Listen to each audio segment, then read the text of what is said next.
Bonsoir, je ne vous réveille pas, désolé. Merci. Non, merci vraiment d'être là. Si vous avez des amis, de la famille, n'hésitez pas à les appeler, à envoyer des petits SMS sur WhatsApp, tout ça. Faites venir du monde, ça va être vraiment intéressant, mais on sera bien entre nous aussi. Et si à l'extérieur on m'entend, n'hésitez pas à vous approcher ici de l'espace charolais pour cette conférence qui ouvre donc Ground Africa, qui se tiendra tout le week-end. Et puis l'Afrique sera à l'honneur ici à Ground Control jusqu'en octobre avec tous ces stands à l'extérieur sur la terrasse notamment. Bonsoir mesdames et messieurs, madames et messieurs, pardon. Donc comme vous pouvez le voir derrière nous, on va parler de soft power, de gastronomie, d'Afrique, des Afriques. Voilà. Je voulais juste faire une petite introduction sur ce que c'est le soft power, peut-être c'est pas hyper familier pour tout le monde. Donc j'ai pris des notes pour pas dire trop de bêtises. Et donc ça nous vient et je parle sous le contrôle de Pierre qui connaît tout ça par cœur. Donc ça nous vient d'un géopoliticien américain qui s'appelle Joseph Nye, qui a imaginé ce soft power versus le hard power. Donc le hard power, c'est la guerre, hein, ou en tout cas même la guerre économique, les sanctions économiques, c'est d'essayer d'imposer son modèle par la force. Et le soft power, comme son nom l'indique, c'est d'infuser son modèle par des méthodes beaucoup plus douces. Donc c'est généralement la propagande culturelle qui vise à ce que des habitudes se créent dans d'autres pays que les siens et de montrer qu'on est un chouette pays avec des belles valeurs, une belle culture, et donc d'autres pays peuvent les adopter l'air de rien, parfois sans se rendre compte, et se retrouver colonisés d'une certaine façon par ce soft power. Donc le constat à partir de cette table ronde, c'était de se dire il y a une diaspora importante africaine, de toute l'Afrique ici en France et à Paris en particulier. Alors, il n'y a pas de statistiques ethniques, hein, c'est interdit en France, et heureusement. Mais le président Macron, en pleine pandémie, nous a dit qu'il y avait 10 millions de Français qui avaient de la famille au-delà de la Méditerranée. Donc voilà, je ne sais pas d'où vient ce chiffre, mais en tout cas, ça fait du monde.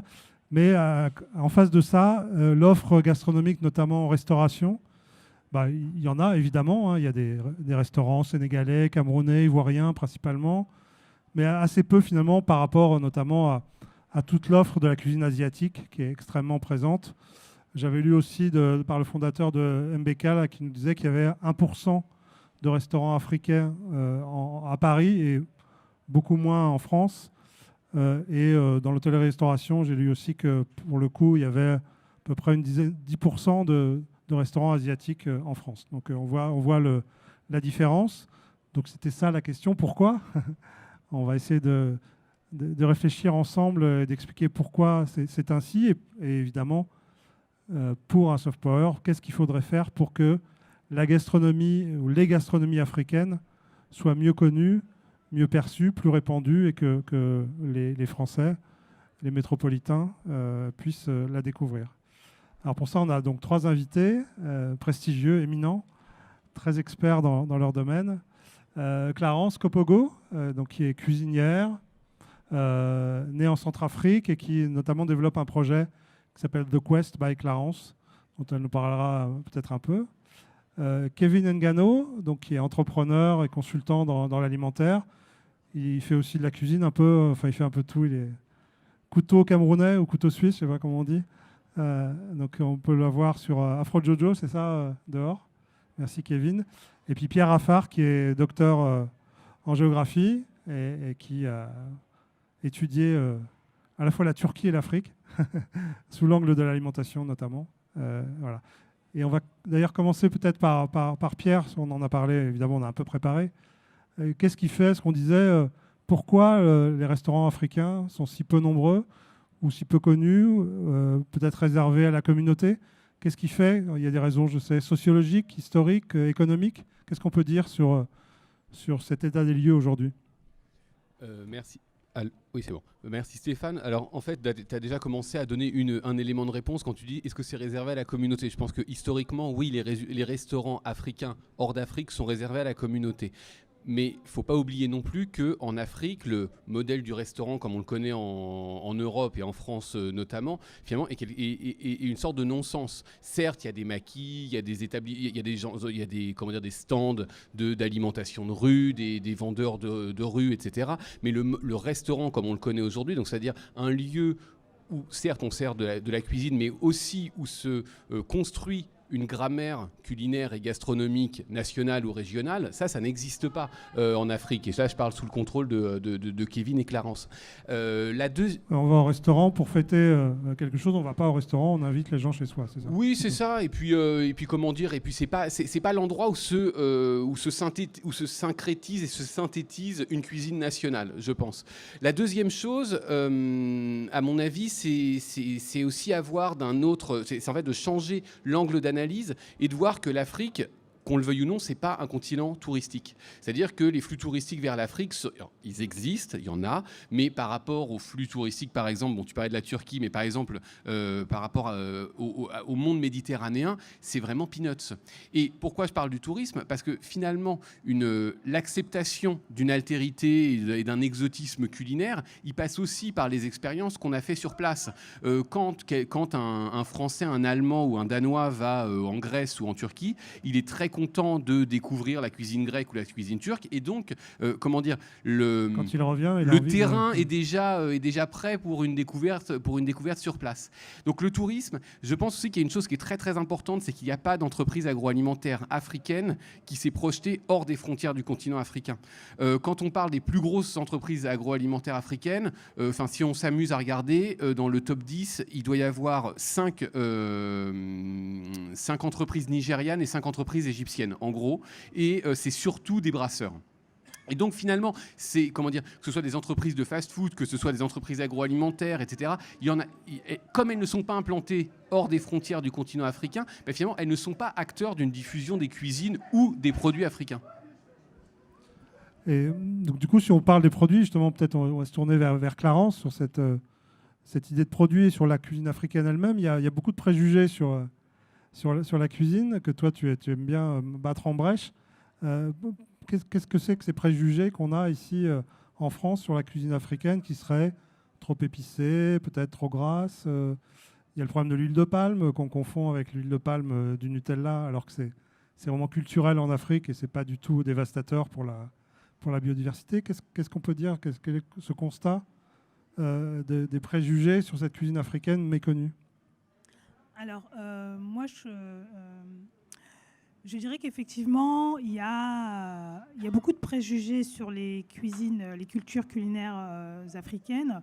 Je pense que c'est lié tout d'abord à une espèce de méconnaissance et qu'on oublie souvent que pour pouvoir vendre un plat, un produit, il y a l'imaginaire qui va avec. Et c'est vrai qu'on n'a pas su, je pense, en Afrique, développer nos imaginaires. C'est-à-dire que en ne racontant pas l'histoire de ces produits, de ces huiles, de ces plats, de ces sauces, de ces feuilles, du coup, ça reste comme lettre morte pour beaucoup de personnes. Et même nous, moi, en m'intéressant aux cultures culinaires africaines, j'ai découvert plein de choses. Et en fait, si aujourd'hui on vous parle de la tarte tatin en France, on sait d'où ça vient. Mais quand on va vous parler, du fumbois, on ne sait pas d'où ça vient. D'accord ?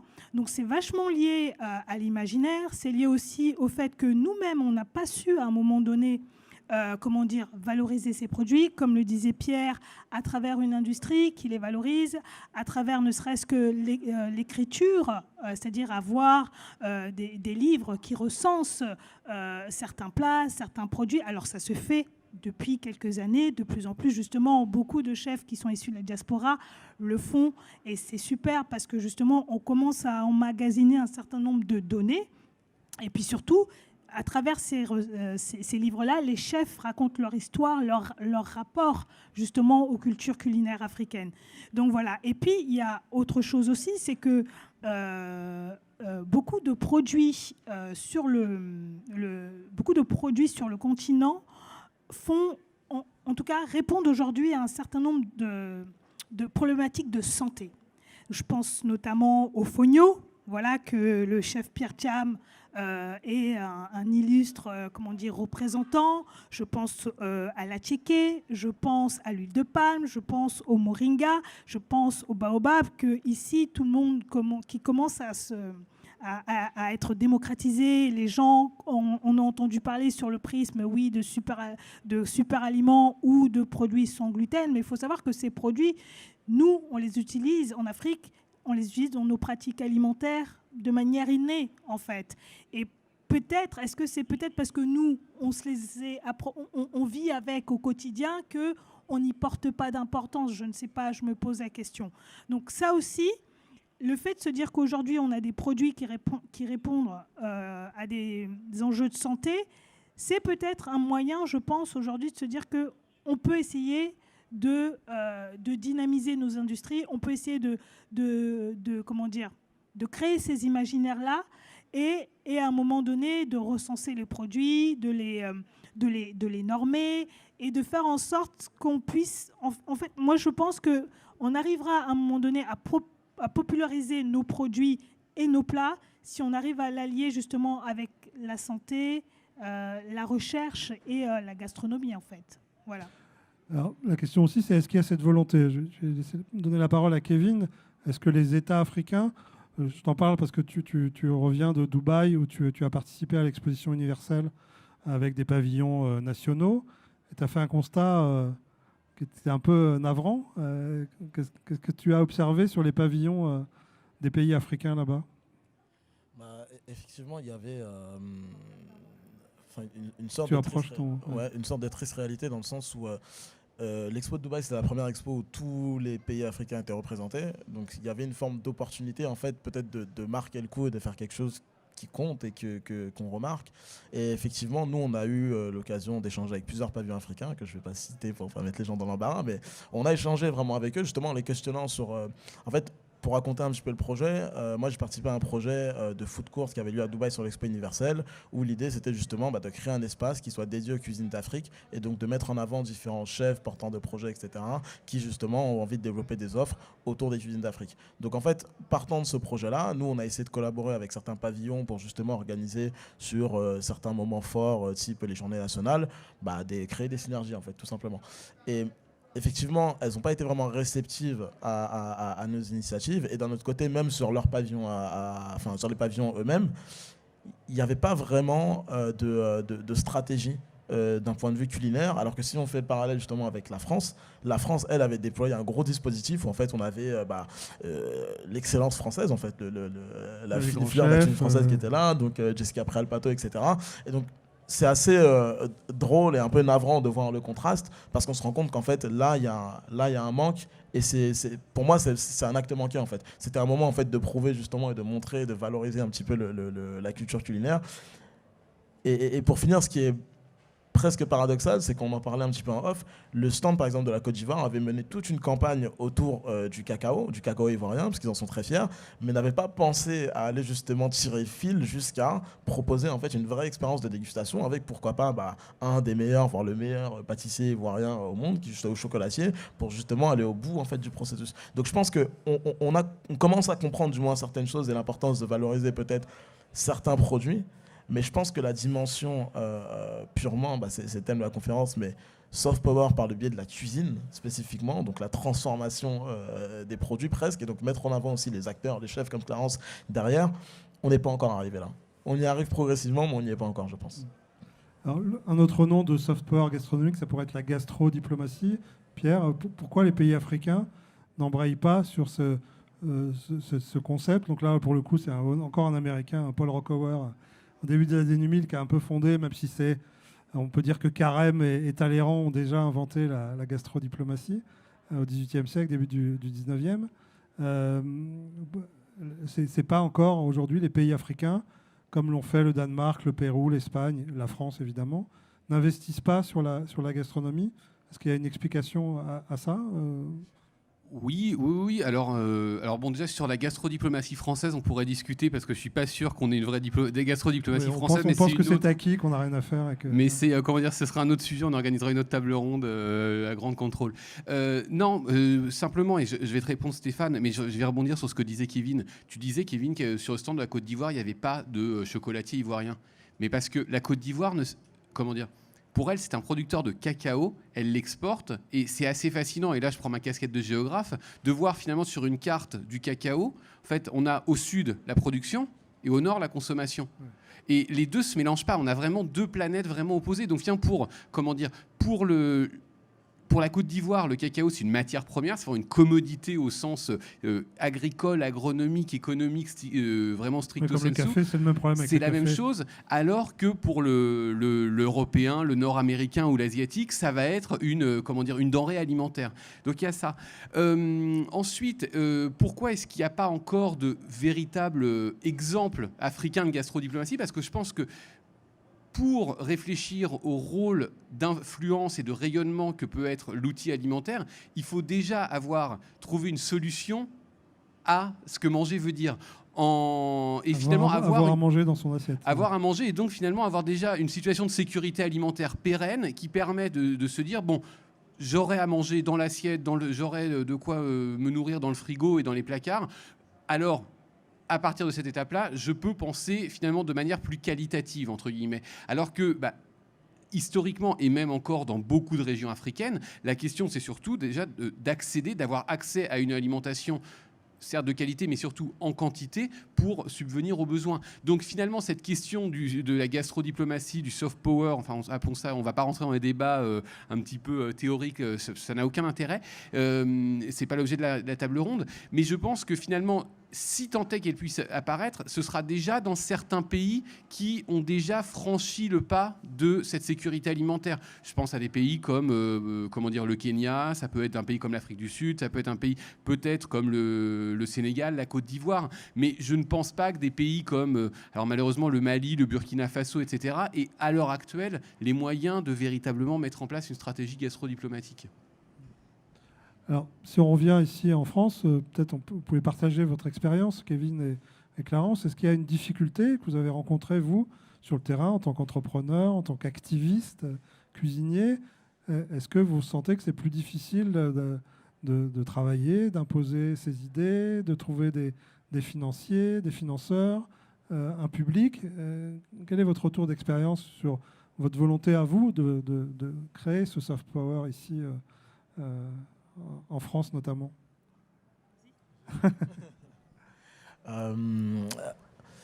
Effectivement, moi j'ai commencé, je raconte un peu ma vie en même temps, mais moi ça fait une dizaine d'années que je travaille dans la restauration. J'ai commencé j'ai pris le virage, disons, de me concentrer totalement sur les cuisines d'Afrique il y a à peu près 5-6 ans. Et donc, effectivement, je commence à avoir un petit peu de recul sur la situation et donc sur l'évolution. Donc, où on en est là, où on en est aujourd'hui, c'est relativement satisfaisant. Mais en revanche, c'est vrai que sur le parcours, il y a pas mal d'obstacles. Je pense qu'arriver à faire même typiquement ce genre d'événement aujourd'hui, c'est déjà une réussite en soi. Maintenant, pour être très honnête, et c'est mon point de vue, c'est des choses qui en fait auraient dû déjà avoir lieu. C'est quand même la première fois en 2022 qu'on a un événement, on a un gros lieu culturel parisien qui s'intéresse vraiment aux cuisines d'Afrique au point d'en faire une thématique, même si éphémère. Il y a eu Food Temple il y a 2 ans, mais qui était moins long. Du Temple. Mais qui était moins long. Voilà. Mais et puis même, en tout cas, c'est la même période. Et donc, pour répondre à ta question, oui, des barrières, il y en a. Je pense que la première, en tout cas, une des principales pour moi, c'est une forme au-delà de la méconnaissance, c'est de l'incompréhension en fait. Je vais parler vraiment dans mon cas personnel. En fait, moi, quand je présentais des projets, que ce soit des projets d'événementiel, des projets de restauration en dur, etc., il y avait toujours ce petit regard un peu vide qu'on voit dans l'interlocuteur en face, qui comprend pas trop de quoi on parle et qui sait pas trop là où on veut aller. Donc nous, on le sait, nous, on le voit, on voit le potentiel de marché, si je parle purement d'un point de vue business, mais en fait, on est souvent ramené à un référentiel qui n'est pas forcément le nôtre, donc on va nous comparer justement au restaurant africain un peu classique, le maquis, etc. Ou alors, on est juste dans une inconnue où en fait, comme il y a très peu d'historique sur des enseignes de restauration qui ont marché d'un point de vue commercial, j'entends, du coup on est souvent ramené à ça. Et donc on est souvent dans ce truc où face à nous, les gens ne comprennent pas vraiment ce qu'on veut faire, et donc du coup c'est compliqué de les embarquer dans une histoire. Et c'est pour ça que des événements comme celui-ci sont importants. C'est que c'est l'opportunité, au-delà de la dimension commerciale, de raconter un petit peu, de creuser un petit peu, et donc de raconter les histoires derrière d'hommes, de produits, etc. Et je pense que ça sert justement ce côté vulgarisation un petit peu de tout, quoi. Voilà, je te laisse continuer si tu veux, parce que je pourrais m'étaler, hein, je peux parler des banques, je peux parler de plein de choses, mais c'est important, les banques. Bien sûr. C'est le même sujet pour les femmes qui essayent de créer des restaurants, qu'elles soient africaines ou françaises, enfin pas françaises, blanches en tout cas. Clarence, toi, les difficultés que tu as pu rencontrer et que tu rencontres encore, oui, peut-être oui, comme Kevin, beaucoup d'incompréhension quand tu arrives et que tu dis moi je défends les cuisines africaines, c'est limite quoi en Afrique vous mangez quoi? T'es sûr hein? Vous mangez quelque chose? Donc déjà il y a ça. Ensuite il y a le fait que tout simplement moi je suis arrivée à la cuisine très tard, donc c'était dans le cadre d'une reconversion, donc il a fallu toujours que je me justifie de pourquoi je fais ça, de pourquoi ceci, de pourquoi cela. Et en fait, moi, je me rends compte, moi, dans mon cas, la cuisine est vraiment liée à mon histoire personnelle en tant que femme issue de la diaspora centrafricaine. Et en fait, pour information, moi, la cuisine, ça a toujours été le lien avec la Centrafrique. Moi, je connais la Centrafrique à travers la cuisine de ma mère. Et en fait, au jour d'aujourd'hui, ça va faire bientôt 9 ans que je me suis lancée dans cette aventure de démocratisation des cuisines africaines. Et en fait, ce que je me rends compte, c'est qu'on est dans un moment où... Alors, il y a un truc déjà, c'est que les gens pensent que les cuisines africaines, c'est tendance. Moi, ça m'énerve. C'est pas ces tendances, en fait. En fait, on arrive à un moment où on a une génération qui est née ici, qui a étudié, qui aspire aussi à retrouver des pratiques culinaires ou de se retrouver dans un restaurant où on va pouvoir leur servir, j'en sais rien, moi, qui s'appelle du tchéboudienne ou un joli bissap revisité. En fait, il y a une clientèle, déjà, qui est là. Il y a une génération qui est là, qui est multiculturelle et qui veut pouvoir se faire plaisir et se dire demain je peux aller manger japonais ou demain je peux aller manger camerounais, par exemple, déjà. Et ensuite, il y a un autre truc, c'est qu'on est quand même dans un pays qui a une forte identité culinaire, histoire culinaire, donc c'est compliqué. Et moi, au jour d'aujourd'hui, le constat que je peux faire et ça c'est vraiment mon cheminement en tant que chef, en tant que femme issue de la diaspora, pour moi le combat doit se faire sur le continent. Pour moi ici, je pense que bientôt je vais arriver à une espèce de fin de... Voilà, je pourrais rien faire. Je pourrais pas faire plus loin. Voilà, parce que pour que ces cuisines, à un moment donné, puissent... perdurer dans le temps et que ce ne soit pas juste un effet de tendance, c'est que déjà on puisse nous-mêmes développer des médias, avoir des médias qui vont relayer, qui vont parler de nos cuisines, qui vont parler des chefs, et ensuite pas être là toujours à se justifier. Et si je suis le cheminement de ce que disait Pierre ou ce que disait Kevin, si à un moment donné on veut vraiment impacter, je crois que le fight, c'est sur le continent, c'est pas ici en fait. Donc moi, c'est vraiment comme ça que je vois la chose. Je pense que l'autre étape, ça va être vraiment... C'est de repartir là-bas. Parce que c'est là-bas que sont les forces vives. C'est là-bas que l'éducation doit se faire.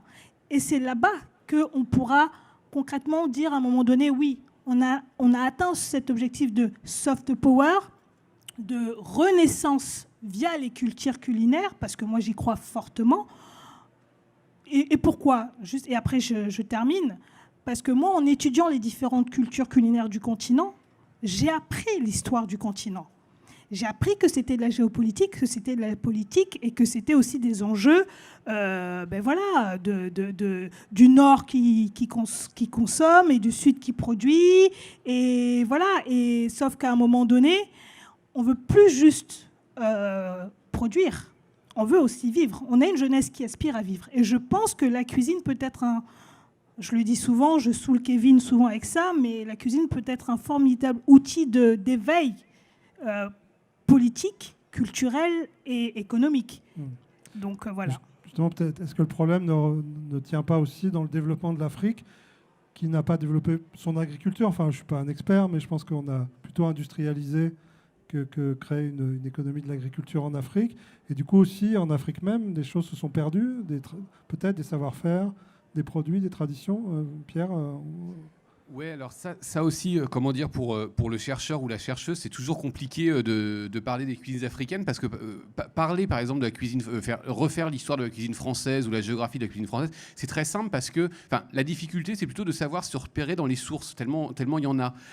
En Afrique, c'est beaucoup plus dur parce qu'en Afrique, ça demande vraiment de prendre sa casquette de géographe de terrain et d'aller faire des inventaires, en fait. C'est-à-dire de partir de chez soi, de partir même parfois de son confort, d'y aller et puis avec son stylo, son crayon, bon ça c'est à l'ancienne, mais on va dire avec sa caméra, son smartphone, son appareil photo, etc., d'y aller, de filmer, finalement, oui, de faire un inventaire des patrimoines culinaires africains.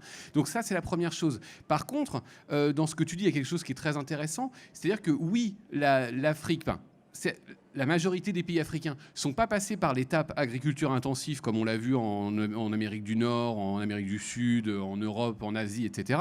Mais est-ce que c'est un mal finalement? Peut-être que aujourd'hui c'est plutôt un bien. Ouais. Voilà, c'est-à-dire que là où l'Occident, allez, disons ça très rapidement, finalement se pose des questions sur la pérennité de son modèle agricole et donc alimentaire, finalement l'Afrique sur ce plan-là pourrait apprendre des erreurs des Occidentaux et se dire bon, ok. Il faut qu'on se développe, ça c'est un fait, mais on pourrait penser à un développement afro-africain, ne pas copier bêtement ce qui a été fait ailleurs, mais au contraire, mais alors là c'est là où ça devient franchement très compliqué, c'est-à-dire créer notre propre modèle. Mais alors là, ça demande des moyens, et quand je dis des moyens, c'est des moyens bien entendu intellectuels, ça je suis sûr qu'il y en a, mais c'est aussi des moyens financiers. Et là, c'est comment dire. Aujourd'hui, c'est plutôt la Chine qui est en train de cultiver des terres en Afrique, ou c'est un cliché. Alors, la Chine, oui. Certains pays du Moyen-Orient aussi qui achètent des terres. Mais ce qu'on voit apparaître depuis une quinzaine d'années, c'est-à-dire c'est ce qu'on appelle l'accaparement des terres. Si je fais un horrible anglicisme, c'est le land grabbing. Mais là où on a traditionnellement tendance à penser que ce sont des États qui achètent du foncier dans d'autres États, enfin des États riches dans des États pauvres, très souvent, c'est-à-dire qu'on voit apparaître depuis une quinzaine d'années d'autres acteurs, ce sont des fonds d'investissement qui achètent du foncier. C'est-à-dire qu'en Afrique, par exemple, je crois que c'est au Ghana, on a un fonds d'investissement indien qui a acheté des milliers d'hectares de terres pour produire. Pourquoi ? Tout simplement pour assurer, et là on le voit avec le conflit russo-ukrainien, la question de l'approvisionnement et de l'accès à l'alimentation se pose. Alors, il s'est toujours posé, mais là on s'en rend compte. Mais finalement, pourquoi des fonds d'investissement de pays lointains investissent ? Simplement pour assurer la sécurité alimentaire des pays ou pour spéculer sur les matières premières. Tout dépend de... Je crois que le problème est assez compliqué. Si on revient à ce soft power, souvent le soft power, ça passe par des figures, des ambassadeurs, des locomotives, on appelle ça comme on veut. Il y en a quelques-unes aujourd'hui en France, effectivement, ça bouge. Bon, on va évidemment parler de Maurice Sacco, qui est le plus en vue aujourd'hui. Est-ce qu'on manque de ces figures-là ? Est-ce que Maurice est un bon exemple de la direction dans laquelle on peut aller ? Qu'est-ce que... Kevin, comment tu vois cette émergence de quelques figures africaines qui puissent porter cette gastronomie ou ces gastronomies ? Est-ce qu'on en manque ? Oui, clairement. Effectivement, Maury est aujourd'hui devenu incontournable. On en est très content. Et à titre tout personnel, je trouve que c'est un excellent ambassadeur. Et je trouve que c'est un cas d'étude assez intéressant parce qu'en vérité, on va très souvent l'accaparer, dire ok, c'est un chef africain, machin. Maurice ne se définit pas spécifiquement comme étant un chef africain, ne définit pas sa cuisine comme étant exclusivement africaine. Lui, il a une cuisine qui est personnelle et qui est propre à sa propre histoire. Il dit une cuisine plurielle, il dit pas fusion, il dit exactement fusion, il dit pluriel, France, Afrique, Japon. C'est ça, exactement. Et je trouve que c'est d'autant plus intéressant que tu rentres dans une forme de complexité où en fait, mais qui en fait est juste toute naturelle, de la même manière qu'on a tous des identités plurielles. Au final, il s'agit juste de restituer ce que tu es dans l'assiette et une partie de ce qu'il est, c'est l'Afrique. Et donc en fait, il le fait de manière totalement simple et totalement décomplexée. Après, la deuxième partie de la question qui est est-ce qu'on en manque ? Oui, moi je pense que clairement on en manque. Maintenant, la question c'est pourquoi est-ce qu'on en manque ? Et effectivement, je pense qu'il y a eu... parce qu'en fait, en vérité, dans les cuisines, même en France, à Paris, les communautés africaines de manière générale sont représentées. La question, c'est en fait, si tu prends après un organigramme, c'est là où le bas blesse un petit peu plus, c'est que très souvent, il faut baisser les yeux. Tu vois, et c'est là où est le problème, parce qu'en vérité, on a toujours été présent dans cette industrie. On occupe le terrain. Maintenant, la question, c'est pourquoi est-ce que ça stagne au final? Pourquoi est-ce qu'on plafonne à un moment donné? Je pense qu'évidemment, il y a des choses, on ne va pas se cacher, hein, la gastronomie française en plus est très conservatrice. Je pense qu'il y a des choses qui sont de l'ordre même de la discrimination, tout simplement, tu vois. Et en vérité, il y a aussi le fait que, et ça je parle d'expérience pour avoir échangé avec beaucoup, il y a ce qu'on disait un peu en ouverture de la conférence, c'est que pour beaucoup, les cuisines d'Afrique ou des Caraïbes, pour élargir un petit peu, sont des cuisines familiales, donc ce sont des choses qui restent de l'ordre de l'intime, du privé, qu'on fait chez nous. Mais ce n'est pas forcément des choses que les gens projetaient dans une cuisine un peu grand public en se disant ok, en fait ça peut plaire à d'autres, ça peut être de vrais succès commerciaux, ça peut être de vrais succès d'estime, etc. Et je pense que tout ça est en train de changer d'un coup. Les gens comprennent qu'en fait aujourd'hui ce qu'on veut de manière générale, hors Afrique, etc., c'est juste savoir qui sont les gens. Donc au final c'est juste moi qui m'introduis au monde par le biais de la cuisine. Et effectivement, pour recentrer un peu sur la restauration, je pense que même en termes d'opportunités commerciales, les gens se rendent compte que ok, oui, pour pas fâcher Clarence, je ne veux pas parler de tendance, mais en tout cas, il y a une opportunité de marché parce qu'en fait, il y a un vide, tout simplement. Et en fait, il y a juste quelque chose qui n'a pas été coché, il y a une case qui n'a pas été cochée. En France, on est quand même assez riche en offres culinaires, et donc au final, on se rend compte que, ok, là, il manque quelque chose. Et donc, en fait, tout le monde va se saisir de cette chose-là, ce qui est relativement une bonne chose. On pourra explorer ça, mais... moi, je pense que ouais, c'est quelque chose qui va arriver. Ouais. C'est quelque chose qui va arriver. Est-ce que la solution, c'est pas la formation? Je sais que vous travaillez tous les trois sur ça. C'est un sujet important de former. C'est totalement. C'est même capital. C'est même capital dans le sens où et pour rejoindre ici, un petit peu Clarence. Et sur le continent. Voilà, justement, j'allais y venir parce que Clarence justement disait le combat se fait là-bas. Bah effectivement, il y a en fait, ça dépend après de quel combat on parle en vérité. Tu vois. Mais en tout cas. Ici ou là-bas, il y a cet enjeu de formation qui est clé. Pas pour les mêmes raisons, pas pour les mêmes...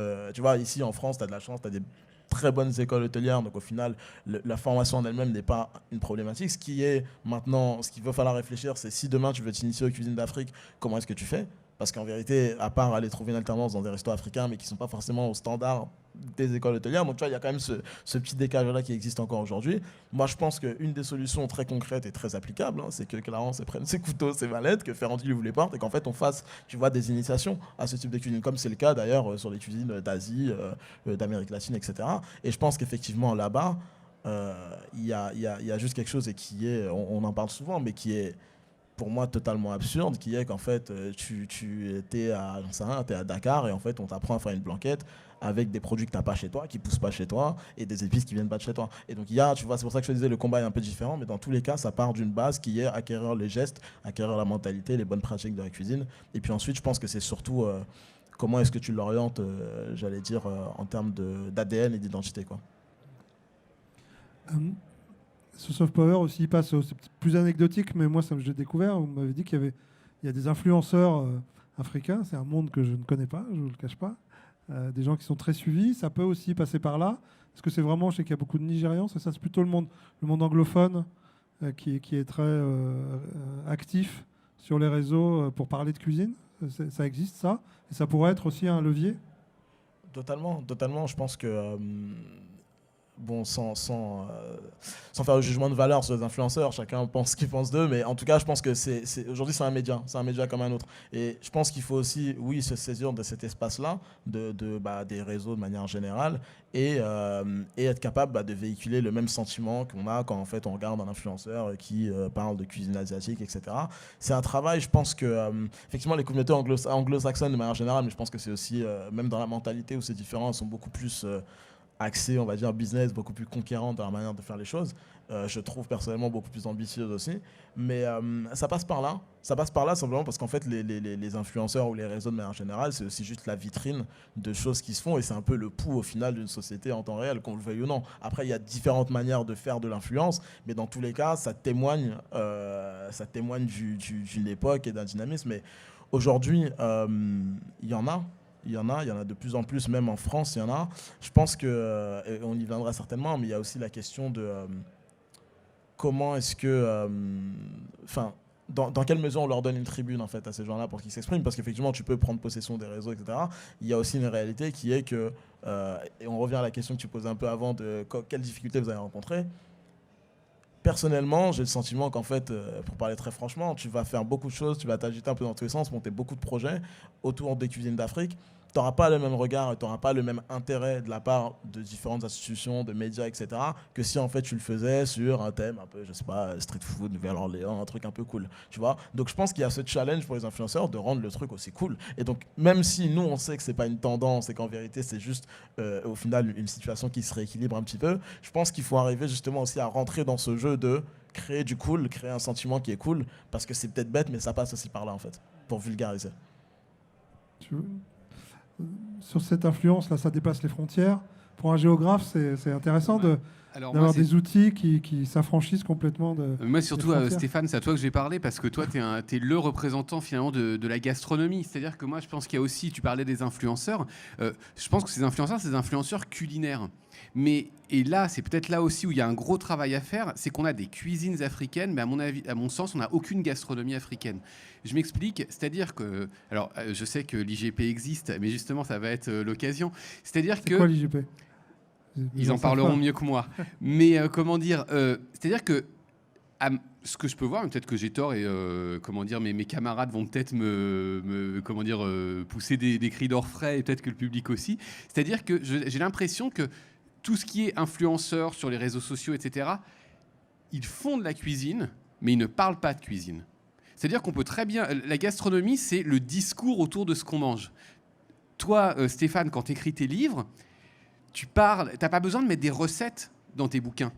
Tu parles de ton sentiment, tu parles de ta manière de voir tel restaurant, de voir tel plat, de voir tel produit, etc. Et finalement, quand je te lis, je m'en fous complètement à la fin d'avoir la recette de tel ou tel plat. Ce qui m'intéresse, c'est le discours que tu véhicules autour, enfin, un discours émotionnel autour d'un élément. Et quand on regarde les réseaux sociaux, quand on regarde les influenceurs, mais qui ont des centaines de milliers, voire des millions de followers, donc c'est pas quelque chose de croupion, pas du tout. Mais en fait, moi, ce que je vois, c'est que l'écrasante majorité, ce sont des hommes ou des femmes qui font à bouffer chez eux. Alors, ça peut être très intéressant. Moi aussi, j'essaye chez moi. Bon, c'est très souvent une catastrophe mes tentatives culinaires, mais ça reste au stade du culinaire. Ça va pas plus loin. Ouais. Mais c'est-à-dire que, à ma connaissance, il n'y a pas d'ouvrage, d'article qui, justement, développe un discours gastronomique autour des cuisines africaines. Et ça aussi, je pense que c'est un terrain à conquérir, en fait. Et je vois Clarence, copine du chef, donc je pense que... Je voudrais quand même juste un mot sur... son nom m'échappe. Cette cuisinière du Bénin là, qui a sorti un livre, Georgiana Vieux, je la connais par cœur en plus.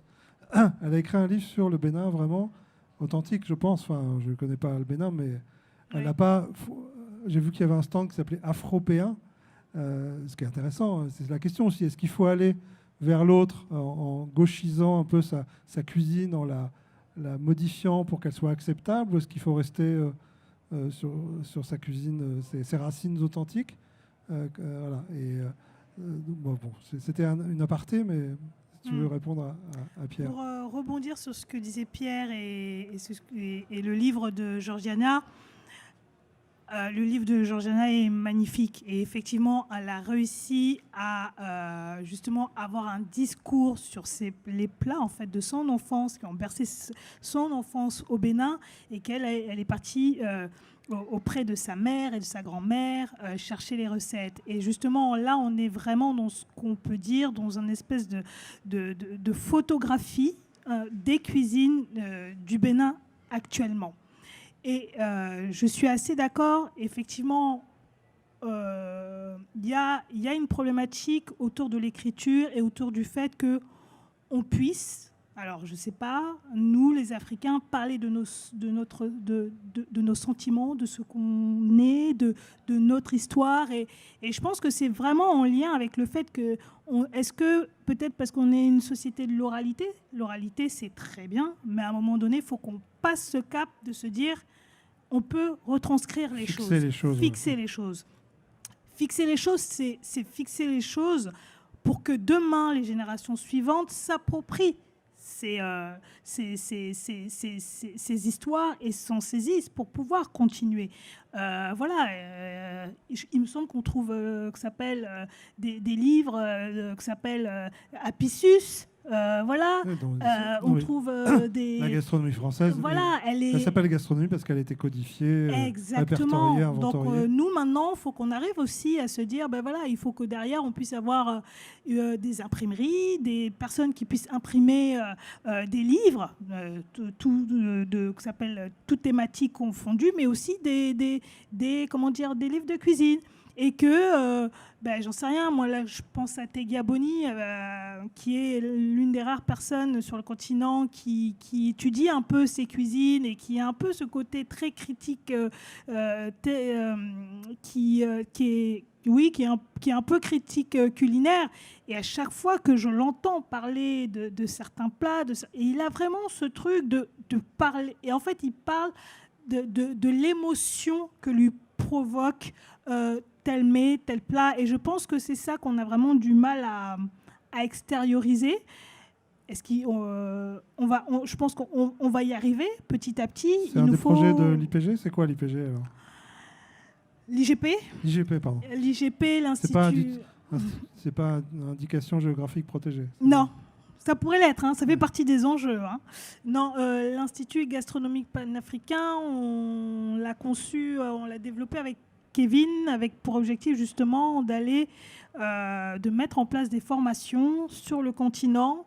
Alors, c'est pas juste former des jeunes qui puissent être employables à souhait, non, c'est juste on va former des gens pour qu'ils prennent conscience qu'ils peuvent être acteurs de leur société. C'est-à-dire, OK, qu'est-ce que c'est être cuisinier aujourd'hui? C'est tu vas cuisiner des produits locaux, tu vas, au lieu d'aller acheter du poulet importé, tu vas prendre le poulet du tonton derrière. Voilà, tu vas mélanger des techniques traditionnelles de ta grand-mère, mais aussi des techniques qui s'appellent, j'en sais rien moi, japonaises, françaises. Mais se dire que tu peux, à travers tes propres ressources, être un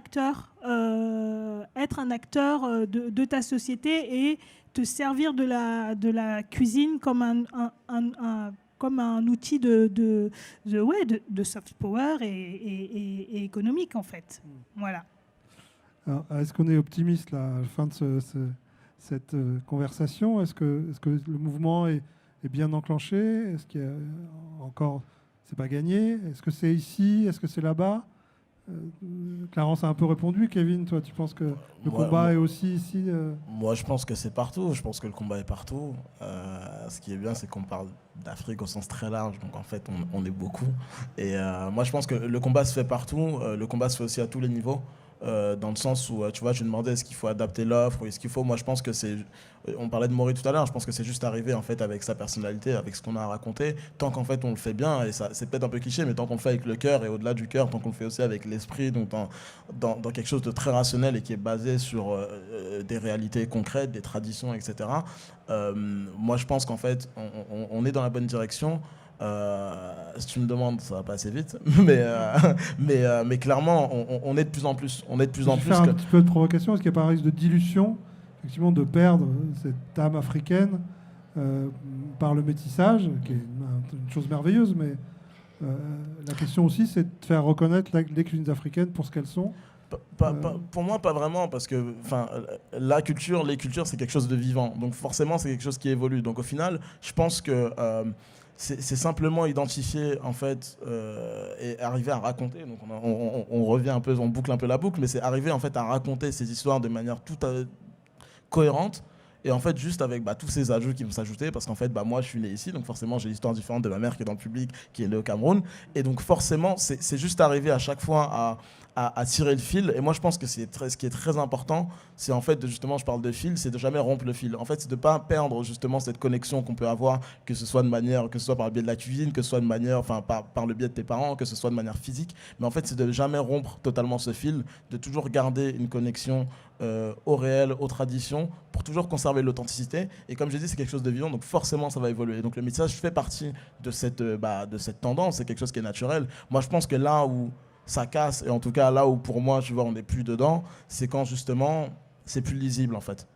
Cuisine afro-péenne, c'est son histoire, donc en fait, il la raconte comme il a envie de la raconter. S'il a envie de définir sa cuisine comme étant une cuisine afro-péenne, tant qu'on reconnaît les deux marqueurs qui sont l'Afrique et l'Europe, pour moi, il n'y a pas de, tu vois, il y a pas de combat. Ouais, tout va bien, on est libre. Ouais. Clarence, tu voulais ajouter quelque chose? Non, je suis assez d'accord avec ce que disait Kevin. Il faut aussi qu'on arrive en tant que créatif à s'affranchir un peu de ces trucs de oui, on doit absolument faire de la cuisine africaine pure et dure. Non, c'est pas vrai, parce que moi je suis aussi traversée par d'autres cultures, donc la culture française. Moi j'adore la cuisine japonaise, j'adore la cuisine italienne aussi, et elle m'inspire aussi. Donc voilà, elle m'inspire.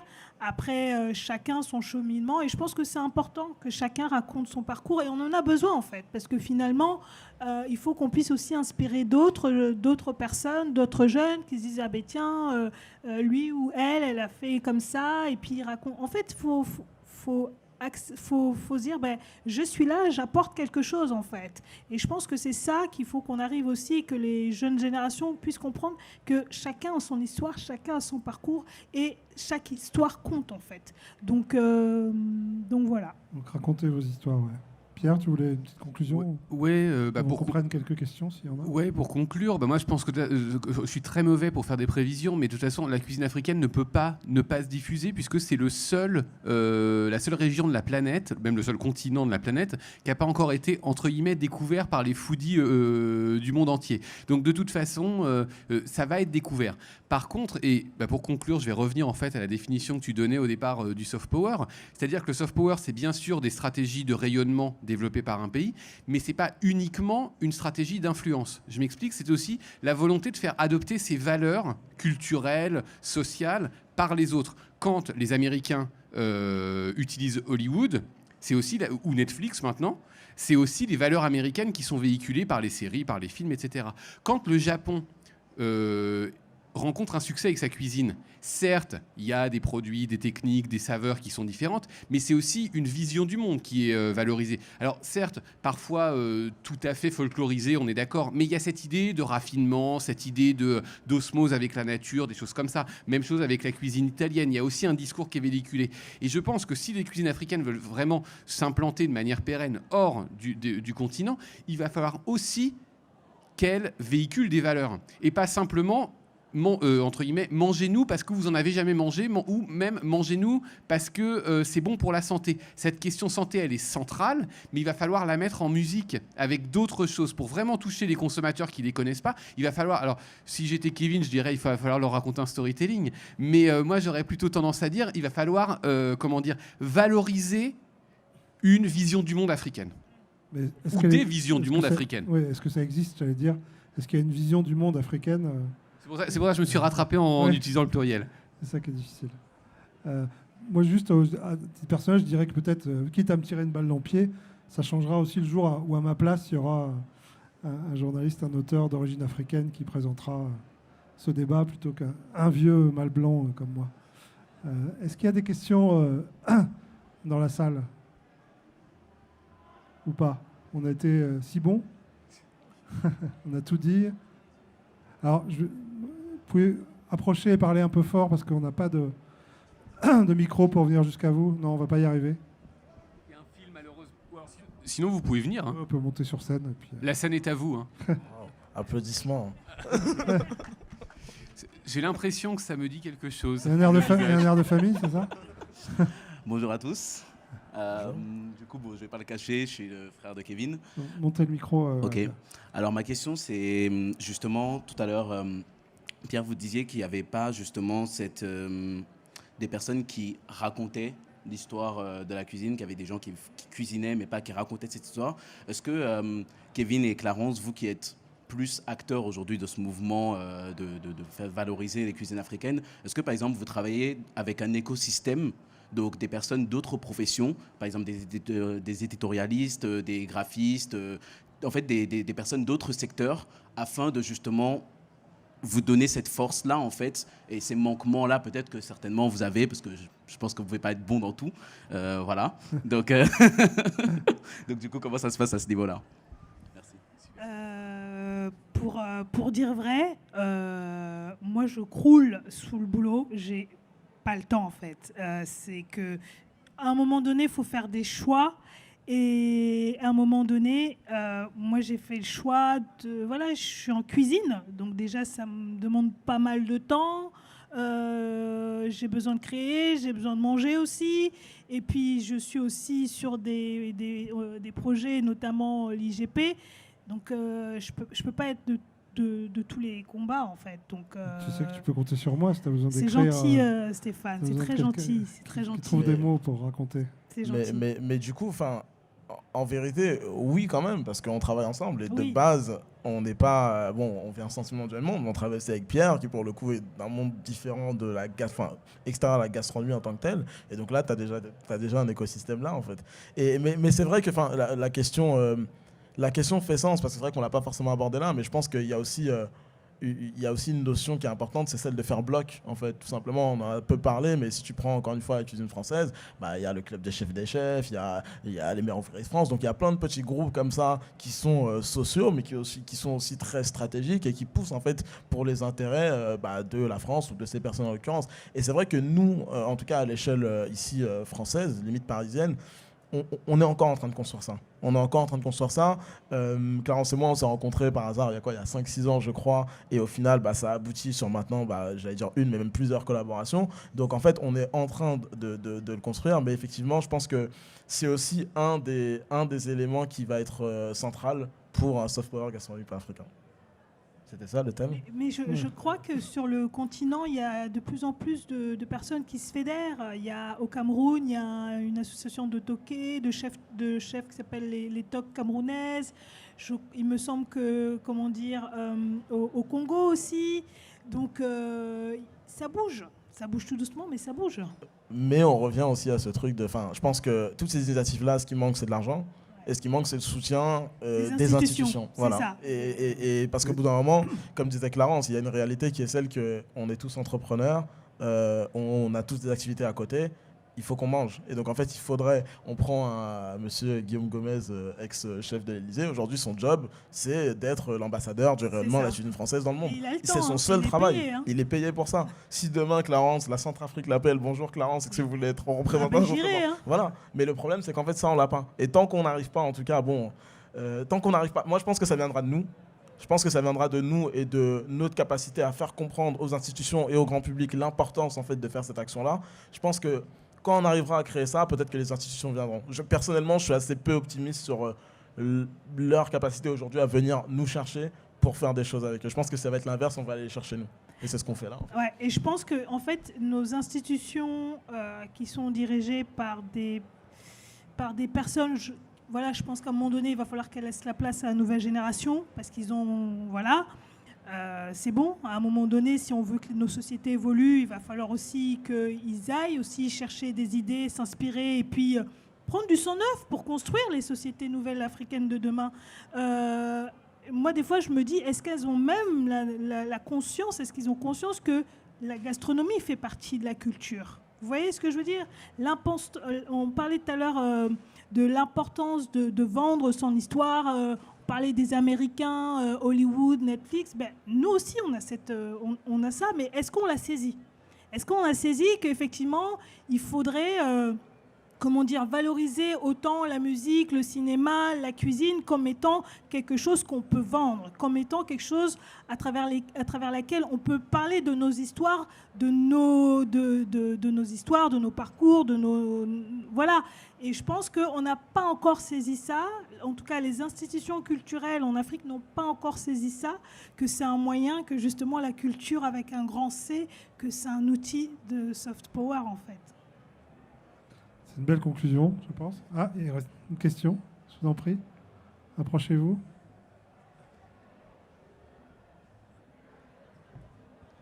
Bonjour, bonsoir. J'ai l'impression d'avoir affaire à l'équipe des Avengers. Mais simplement, je me présente rapidement. Je m'appelle Olivier Lorac-Mbilia. Je suis le fondateur d'une plateforme qui s'appelle Africa by Art. Et l'objectif, c'est justement de valoriser toutes les formes d'art, y compris les arts culinaires. Et c'est vraiment un délice de vous écouter. D'écouter votre implication, votre volonté de changer les choses et de mettre la gastronomie africaine en haut de l'affiche. Je rappelle simplement que les industries culturelles et créatives, l'Afrique est à nouveau la dernière roue du carrosse, puisque c'est à peine 50 milliards d'euros tous les ans, de dollars plutôt, d'après le dernier rapport EY, alors que pour ce qui est de l'Asie, c'est plutôt 850 milliards de dollars par an. Donc ça laisse imaginer à la fois le potentiel, bien sûr, économique, mais surtout social, parce que c'est grâce à la formation que nous donnerons un espace à la jeunesse pour finalement se professionnaliser et valoriser toutes les traditions, y compris culinaires. Et notre écosystème, on l'a réalisé en fait en prenant en compte tous ces constats que vous faites. C'est à la fois proposer une galerie d'art, une place de marché, où on met en avant notamment la littérature. Et en ce moment, on propose un ouvrage de Nathalie Brigongoum, qui est une grande blogueuse, qui intervient dimanche. Elle intervient parce qu'on l'a invitée à faire un atelier, justement, voilà. Nathalie. On a un média pour informer, sensibiliser, conscientiser.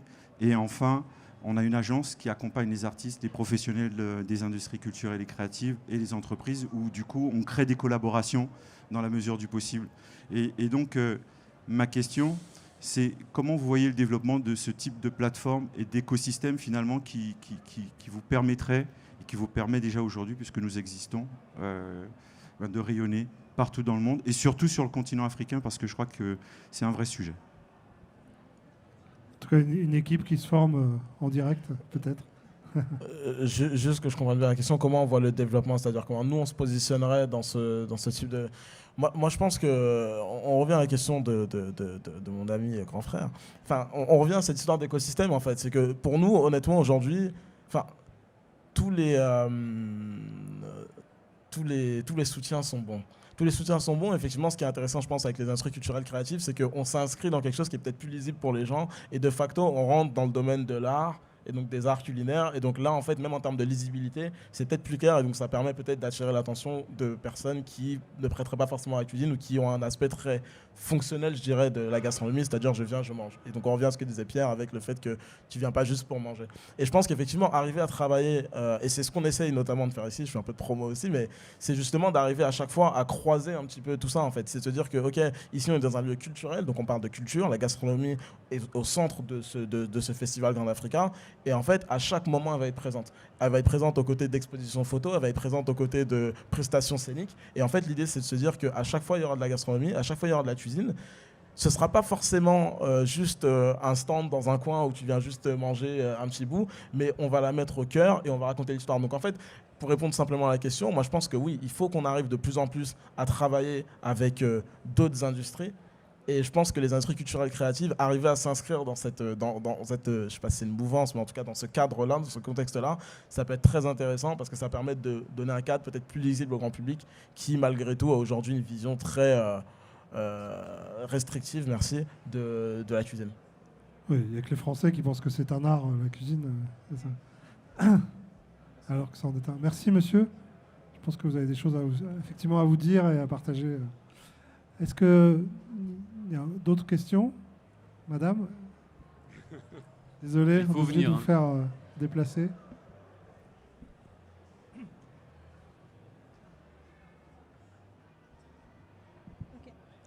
Merci beaucoup.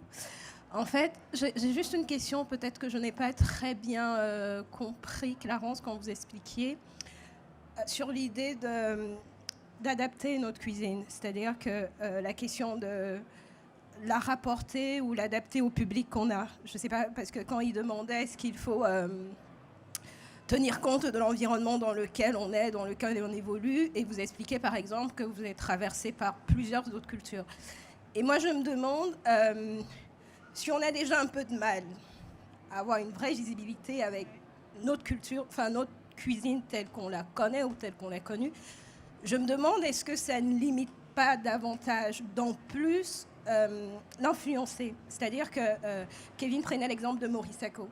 Ok, c'est clair, c'est net que sa cuisine, elle est mixte. Enfin, elle est mixte, on entend ce que je veux dire.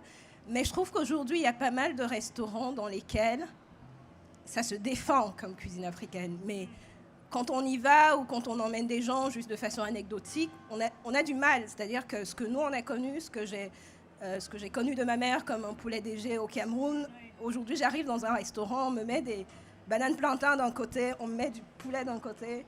Peut-être c'est une question de déco, d'esthétique, mais à entendre tout à l'heure, je me demandais, est-ce que ça ne complexifie pas davantage? Surtout qu'à aller dans un restaurant asiatique, je pense qu'ils sont traversés par d'autres cultures, mais j'ai pas le sentiment que ça influence. Et du coup, je me dis, est-ce que c'est une idée de vraiment appeler le plus grand nombre? Est-ce que c'est parce que si on fait exactement comme on a connu, on n'a pas vraiment de visibilité? Je ne sais pas en tant que chef comment vous vous positionnez par rapport à ça. Je comprends tout à fait votre question. Et pour vous dire vrai, moi, je fais vraiment une cuisine instinctive. D'accord? Alors, il faut savoir que moi, je n'ai pas grandi sur le continent. Je fais déjà une cuisine qui est liée à une mémoire. Voilà. Et comme ce que je disais aussi, moi, pendant très longtemps, à part la cuisine de ma mère, je ne connaissais pas les autres cultures culinaires du continent. Donc, je fais au quotidien un vrai travail de recherche qui est important pour moi pour comprendre, en fait.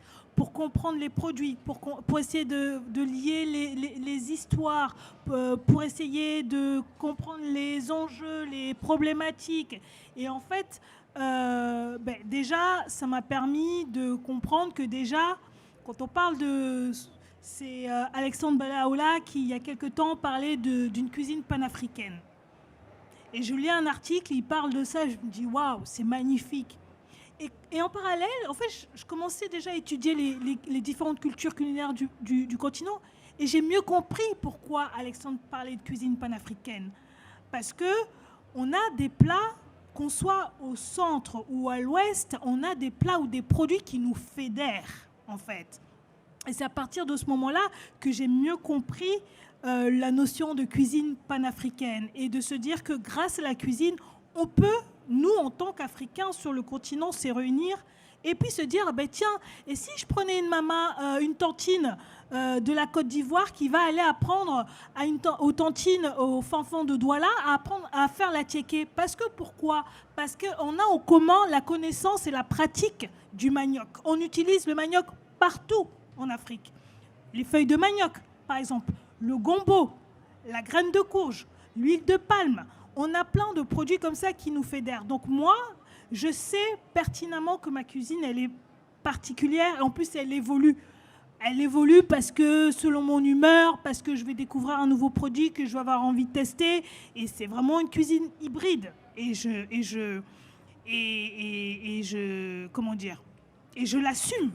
D'accord? Je ne me revendique pas comme étant que ma cuisine, elle soit purement africaine. Non, ce n'est pas vrai. D'accord? Ensuite, moi, je fais ce travail-là de repartir aux sources parce que j'en ai besoin, parce que ça me permet de comprendre, en fait. Ça me permet de comprendre l'état des lieux de nos cuisines. Ça me permet de prendre une photo à un moment donné, de comprendre pourquoi à tel moment le poulet DG, il est né. Pourquoi, quand ma copine qui retourne dans son quartier au Cameroun, à Dedo, et qu'elle mange du coquille, et qu'elle me dit « Ah non, j'ai pas aimé, c'est pas le coquille que je mangeais quand j'étais enfant. » Pourquoi, effectivement, j'en sais rien. Pourquoi aujourd'hui, pourquoi aujourd'hui, la tiéké, ce sont les Chinois qui se sont appropriés la tiéké. Donc, moi, c'est un travail que je fais, que je pense qui est nécessaire, et dont j'ai besoin pour me construire. Parce qu'encore une fois, c'est grâce aux cuisines, c'est en faisant ces recherches-là que je suis retournée à l'Afrique, que je comprends mieux l'Afrique et que j'assume mon africanité, en fait. Voilà, moi, et après, je suis tout à fait d'accord avec vous. Le fait de transformer ou de fusionner, ça dépend qui on a en face, ça peut brouiller les pistes. Je suis tout à fait d'accord avec vous et je comprends. Voilà. Et souvent, je me dis, si j'avais grandi sur le continent, est-ce que je ferais la cuisine que je fais aujourd'hui? Je pense pas. Donc voilà. Mais en tout cas, je m'interroge constamment et j'essaye. Je garde ce fil conducteur-là, c'est important, je pense. Voilà. Kevin, tu voulais ajouter quelque chose? Ouais, très rapidement. Je pense que c'est aussi bêtement une question de promesse, en fait. Ça dépend en fait, là on parle d'un resto très simple, ça dépend en fait ce que je vais te promettre en fait. Si moi, quand tu passes le pas de ma porte, ma promesse c'est cuisine africaine traditionnelle, il faut que tu retrouves le goût du pays, le goût de ton enfance. Si ma cuisine c'est cuisine d'auteur, cuisine instinctive, là en gros je fais ce que je veux. Je pense que ça dépend aussi beaucoup de la promesse, et là en fait où ça pêche très souvent, c'est qu'on a des promesses qui sont pas au niveau en fait de ce qu'on exécute vraiment. On a beaucoup de restos qui se disent gastronomiques parce qu'en fait ils se disent que bêtement je peux monter un peu le prix du billet, je vais me faire de l'argent, les gens vont venir et ils vont venir bien habillés. C'est pas le sujet en fait. La gastronomie c'est des codes et on en a un petit peu parlé là. Et en fait je pense que c'est surtout ne pas se tromper sur au final la manière dont tu nommes et dont tu qualifies ce que tu fais. On revient aussi à cette histoire de cette notion de raconter l'histoire. Et moi je pense qu'en fait c'est juste que tu achètes l'histoire, si elle est bien racontée, tu achètes l'histoire que je te raconte. Et si je te dis que je fais de la tradition, effectivement, on doit retrouver. Si je te dis que je fais une cuisine d'auteur, tu vois, tu me laisses faire mon truc, quoi. J'ai juste une petite réflexion personnelle. Peut-être qu'il faut en passer par là, par une espèce d'hybridation pour commencer. On l'a vu, hein, en France, on a eu des pizzerias qui sont arrivées. Il y avait de la pizza, des scampi fritti et puis une pasta. Les restaurants japonais, c'était sushi, maki et brochette. Et aujourd'hui, on arrive à Paris notamment à avoir des restaurants japonais plus authentiques avec d'autres, bien mille autres choses que les sushis et les makis et les yakitori. Les restaurants italiens, même chose. Il y a pléthore de restaurants italiens où certains ne mangent plus de pizza parce que c'est pas forcément, c'est pas que ça la gastronomie italienne. Donc peut-être qu'il y a cette phase pour la cuisine africaine ou les cuisines africaines d'espèce de cheval de Troie d'arriver en s'adaptant effectivement peut-être à son public, au public européen, au public français, pour ensuite que la génération, votre génération et la génération qui vous succédera trouve son émancipation et revienne à ces racines-là et fasse une cuisine africaine peut-être plus authentique qui plaira parce qu'il y aura eu déjà une imprégnation chez les mangeurs. Enfin voilà, c'est une petite réflexion personnelle. Est-ce qu'il y a d'autres questions ? C'est bon, on doit couper. Merci. Merci à vous d'avoir été là. Merci pour vos questions. Merci tous les trois. Merci. C'était un plaisir. Merci. Et puis voilà, passez le week-end ici. Il y a à manger, à boire, à écouter, à danser. Enfin, il y a mille choses. Merci à tous. Bonne fin de journée et bon week-end.